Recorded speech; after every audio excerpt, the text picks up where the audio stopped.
Syria's Assad regime partnered with Iran and Hezbollah to try and destroy Israel. Assad's fall means Iran and Hezbollah are even weaker than after the Israeli retaliation against the Hezbollah's aggression.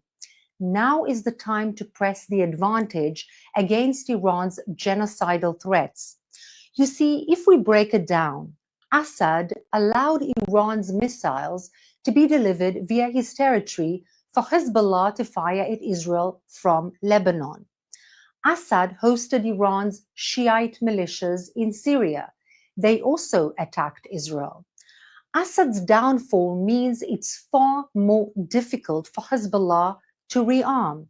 It also means Iran's Shiite militias mostly fled and will continue to flee. Assad's downfall means less Iranian missiles aimed at Israelis from Lebanon and from Syria. The Islamic Republic of Iran's proxies are, in fact, crumbling. Hamas in the Gaza Strip, Hezbollah in Lebanon, Assad in Syria. Iran's air defenses were also taken out by the IDF. With its back against the wall, the Islamic Republic of Iran will be racing towards becoming a nuclear power in order to return its deterrence and achieve its genocidal ambitions against Israel and the West. Remember, it has nothing to do with rational thinking or realpolitik, but rather with an Islamist Shiite ideology which calls for the establishment of a Sharia-based worldwide caliphate in which all other religions will be banned. Western leaders must take advantage of this opportunity to blunt Iran's genocidal threat to Israel, the region and the world.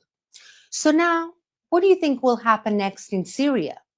An Iran-backed Syria with genocidal Assad at the helm was dangerous for Israel. A Turkey-backed Syria can also be dangerous for Israel and the region. While the current Sunni militias say they want a Syria free for all its citizens, including minorities, but many of Syria's rebels are backed by Turkey. Now remember, in the summer of 2024, Erdogan called for the destruction of the state of Israel. The world must listen.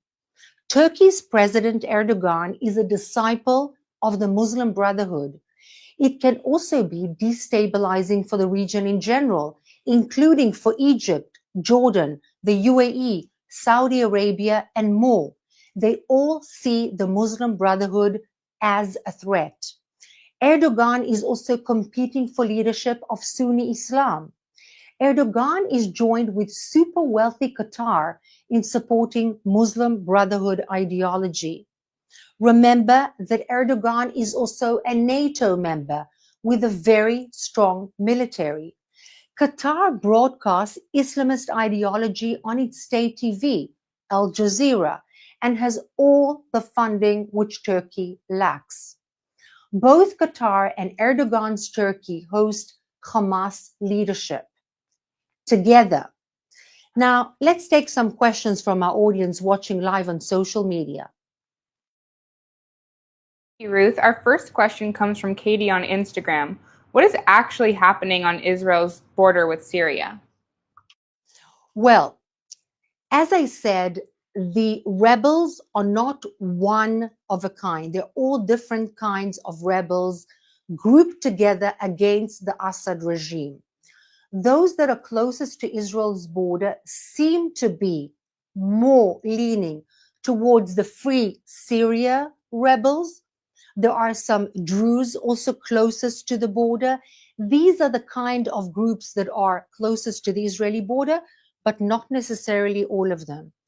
Israel is making sure that no one actually exceeds the internationally recognized line that cannot be exceeded in terms of the international agreement and the UNDOF international forces which are there to maintain that line. And that is for the protection of the Israeli civilians. Thank you. Danny on X asks, in Lebanon, I heard that Christians and Druze groups were opposed to Iran-backed Hezbollah, but in Syria, the same groups supported Iran-backed Assad. What's going on with that? What will happen to those minorities now in Lebanon and Syria?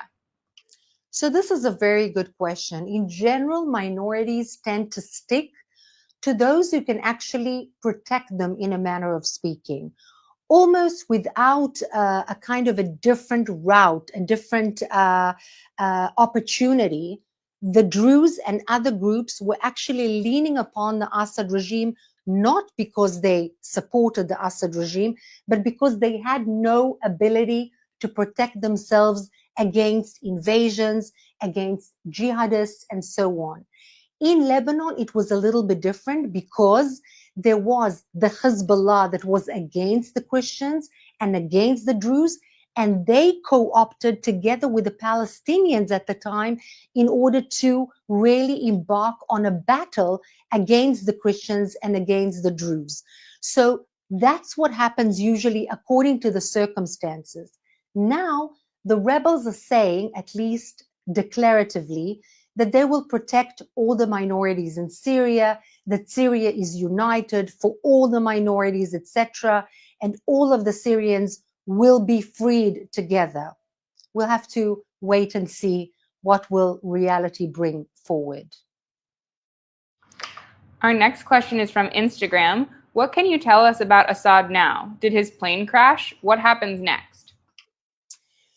Well, I cannot tell you for sure, but there are rising suspicions that the plane upon which Assad and his son and some of his assistants embarked upon in order to escape as the rebels were entering Damascus crashed. There is no final declaration concerning this crash, but there are high probabilities that Assad actually is in fact dead.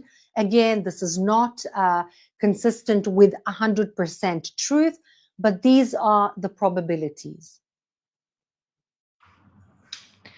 Thank you. This is our final question. Michael on YouTube Live asks, Israel announced that its troops are still destroying Hezbollah's weapons in Lebanon. How will the fall of Assad affect Israel's operations in Lebanon? So this is very complicated. On the one hand, Assad and the Iranian Islamic Republican regime were together along with the Hezbollah. Now, what had happened throughout the last years was that the Islamic Republic of Iran was smuggling weapons via Assad and Syrian territory to the Hezbollah. Now that will stop because Assad is gone. The Iranians are not going to smuggle anything via Syrian territory to the Hezbollah because they no longer have that stronghold, which means that the Hezbollah's weapons are going to stop coming. Destroying the remainder of the weapons that they already have in Lebanon will actually deplete their weapons and their stocks and make the Hezbollah that is already weakened significantly even more weak. However, we need to continue to see what will happen because the rebels, some of whom are really jihadi Islamists and radicals, have the border open from Syria to Iraq and the border from Syria to Jordan.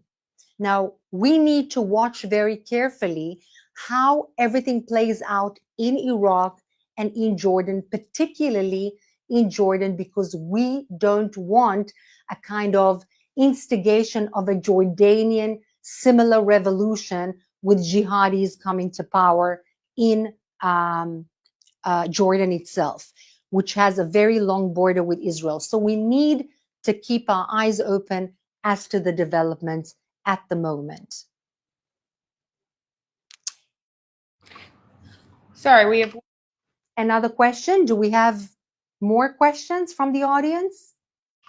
We have one additional final question. Benny Lewis on YouTube asks, why isn't Russia more supportive of Israel considering Hamas holds so many Russian captives? Well, Russia is first and foremost having many interests, strategic interests in Syria, particularly in the port cities right by the sea, in Latakia and other places that were a stronghold of the Assad regime, the Alawite regime. However, because in recent years it is bogged down with its war in Ukraine, it decided that finally, in the last days, the Assad regime became more of a liability rather than an asset, and actually moved out and left the Assad regime, which is one of the reasons why the Assad regime actually collapsed.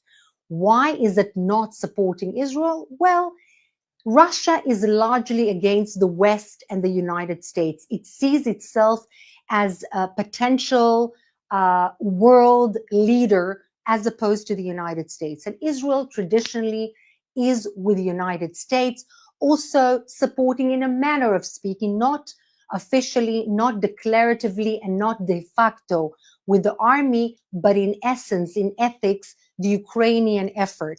And that's why Russia was on the Iranian side, the Assad side, and the Hezbollah side, mainly also because not only its strategic assets in Syria, but also it was dependent on the Iranian support vis-a-vis Ukraine. And the UAVs that Iran and the Islamic Republic of Iran was providing Russia. And this was all against the Israeli interest and Iran's war against Israel. So just to mention that puts you in a manner of speaking of a black and a white world. But no, dynamics change. When we see the change in Syria, perhaps interests will change as well. And we need to focus and watch all of those role players and see what comes to pass in the next days and weeks.